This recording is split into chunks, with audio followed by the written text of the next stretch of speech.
മഹാലക്ഷ്മി സീരിയലിലെ പുതിയൊരു റിവ്യൂയിലേക്ക് എല്ലാ കൂട്ടുകാർക്കും സ്വാഗതം. അങ്ങനെ ഉണ്ണിയും കരുണയും കമലേശ്വരത്തേക്ക് പോവാനായിട്ട് ഇറങ്ങുന്ന സമയം മുത്തശ്ശി പ്രതാപനോട് പറയുന്നുണ്ട്, വരുന്നുണ്ട് അമ്മാവനൊപ്പം തട്ടുപൊളിച്ചു വെച്ച അനന്തരവൻ.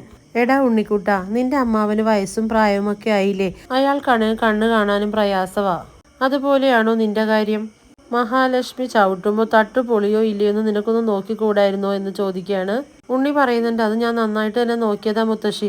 അതുകൊണ്ടാണ് തട്ട് പൊളിയാതെ എങ്ങനെ ഇരുന്നതെന്ന് മുത്തശ്ശി പറയുന്നു. ആ സമയത്ത് നീയെങ്കിലും അവിടെ ഉണ്ടായത് മഹാഭാഗ്യം. വീൽ ചെയറിലാണെങ്കിലും നിന്റെ അമ്മാവനിപ്പോൾ അവിടെ ഇരിക്കാം, അല്ലെങ്കിൽ അയാളിപ്പോൾ ചത്തുപോയേനെ. ആ സമയം കരുണ പറയുന്നുണ്ട്, ഉണ്ണിയേട്ടനോട് എത്രയും പെട്ടെന്ന് കമലേശ്വരത്തേക്ക് എത്താൻ പറഞ്ഞിരിക്കുകയാണ് കമലേശ്വരത്തെ വലിയേട്ടൻ. ഉണ്ണി പറയുന്നുണ്ട്, പെട്ടെന്ന് തന്നെ കാണണമെന്ന് പറഞ്ഞത് എന്തിനാണാവോ? അപ്പോൾ പ്രതാപം പറയുന്നുണ്ട്, നിന്നെ അവിടെ നിന്ന് പുറത്താക്കാനാണെങ്കിൽ മോളെ ഇവിടെ തന്നെ കൊണ്ടുവന്ന് വിട്ടേക്ക്. എന്നിട്ട് മോൾക്കൊപ്പം താമസിക്കണമെന്ന് ഞാൻ ഒരിക്കലും പറയില്ല. അങ്ങനെ താമസിച്ചാലേ പിന്നെ നാട്ടുകാരുടെയും ബന്ധുക്കളുടെയും ചോദ്യത്തിന് ഞാൻ വേണം മറുപടി പറയാൻ. അതത്ര സുഖമുള്ള ഏർപ്പാടല്ല എന്നെല്ലാം പ്രതാപം പറയുമ്പോൾ, അതുകൊണ്ട് പ്രസവം വരെ മോളെ ഇവിടെ കൊണ്ടുവന്ന് നിർത്തിയാൽ മതി. ഞാൻ പറയാം, പ്രസവത്തിന് ശേഷവും നിനക്ക് അവളെ വിളിച്ചോണ്ട് പോകാൻ പറ്റാത്ത കണ്ടീഷനാണെങ്കിൽ കുഞ്ഞ് ജനിച്ചപ്പോൾ കുഞ്ഞിന് ഒരച്ഛനെ വേണ്ട എന്ന് എൻ്റെ മോള് തീരുമാനിച്ചു, അത് ഞാൻ അങ്ങോട്ട് പറഞ്ഞോളാം എന്ന് പറയാണ്. അപ്പോൾ മുത്തശ്ശി പറയുന്നുണ്ട്, എന്തൊക്കെയാ പ്രതാപ് ഈ പറയുന്നേ? നാളെ ചിലപ്പോൾ ഇങ്ങനെയൊക്കെ നടന്നേക്കാമെന്ന് ഞാൻ പറയായിരുന്നു അമ്മേ എന്നും പ്രതാപനും പറയുന്നു. ഇവന് എത്രയും പെട്ടെന്ന് അവൻ്റെ ചേട്ടൻ കാണണമെന്ന് പറഞ്ഞപ്പോൾ അതിലകത്ത് എന്തൊക്കെയോ ഒരു ദഹനക്കേട് കാണുന്നുണ്ട് അമ്മേ.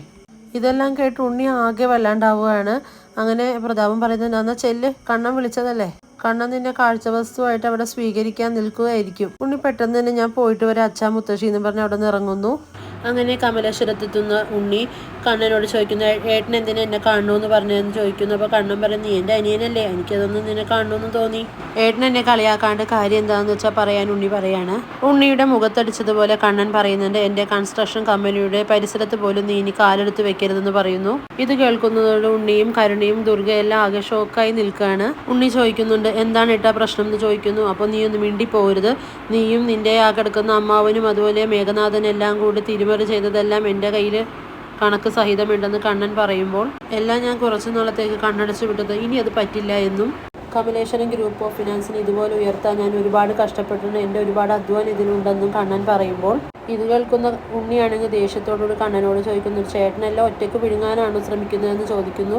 ഇത് കേൾക്കുന്ന കണ്ണൻ പറയുന്നുണ്ട്, ഒറ്റയ്ക്ക് വിഴുങ്ങാനായിട്ട് ഞാനൊന്നും ശ്രമിക്കുന്നില്ല, നിങ്ങൾക്ക് എന്താ വേണ്ടതെന്ന് വെച്ചാൽ ഞാൻ തന്നിരിക്കുമെന്നും കണ്ണൻ പറയുന്നുണ്ട്. അതേസമയം മഹാലക്ഷ്മി ഉണ്ണിയോട് പറയുന്നുണ്ട്, ഇനി ഉണ്ണി അവിടേക്ക് വരേണ്ട കാര്യമില്ല, അവിടുത്തെ കാര്യങ്ങളെല്ലാം ഞാൻ തന്നെ നോക്കിക്കോളാം എന്ന് മുഖത്തടിച്ചവരെ മഹാലക്ഷ്മി പറയുന്നുണ്ട്. ഇതെല്ലാം കേട്ട് കലിതുള്ളി കരുണ അകത്തേക്ക് കയറി പോകുന്നുണ്ട്.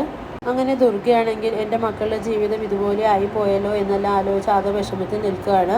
പിന്നീട് മഞ്ജു ആണെങ്കിൽ രണ്ടും കൽപ്പിച്ച് സാഗറിൻ്റെ അടുത്തേക്ക് പോവുകയാണ്. അങ്ങനെ അവിടെ നടന്ന കാര്യങ്ങളെല്ലാം സാഗറിനോടായിട്ട് മഞ്ജു പറയുമ്പോൾ ഇതെല്ലാം കേട്ട് സാഗർ ഒന്ന് ഞെട്ടുന്നുണ്ട്. സാഗറിനെയാണ് ഞാൻ പ്രേമിക്കുന്നതെന്ന് ആ ദുഷ്ടൻ അറിഞ്ഞിട്ടില്ല, മാർക്കോനെയാണ് ഞാൻ പ്രേമിക്കുന്നതെന്നാണ് അയാൾ തെറ്റിദ്ധരിച്ചിരിക്കുന്നതെന്നെല്ലാം സാഗറിനോട് പറയുകയാണ് മഞ്ജു. ഇതെല്ലാം കേട്ട് സാഗർ മിണ്ടാണ്ട് നിൽക്കുമ്പോൾ മഞ്ജു ചോദിക്കുന്നുണ്ട്, ഞാനിപ്പോൾ ഇറങ്ങി വന്നത് സാഗറിന് ബുദ്ധിമുട്ടായോ എന്ന് ചോദിക്കുകയാണ്. സാഗറിന് ഇപ്പോൾ ഒരു തീരുമാനം എടുക്കാവുന്നതാണ്, ഞാൻ അയാളെ താലിയെല്ലാം വലിച്ച് പൊടിച്ചിട്ടാണ് ഇവിടേക്ക് വന്നിരിക്കുന്നത്, ഇനി കമലേശ്വരം വീട്ടിലേക്ക് പോകാനുള്ള ധൈര്യവും കൂടി എനിക്കില്ല എന്ന് മഞ്ജു പറയാണ്. സാഗർ പറയുന്നുണ്ട്, മഞ്ജു എവിടേക്ക് പോകണ്ട, എൻ്റെ പെണ്ണായിട്ട് ഇനി ഇവിടെ ജീവിക്കുക എന്ന് മഞ്ജുവിനോട് പറയുന്നു.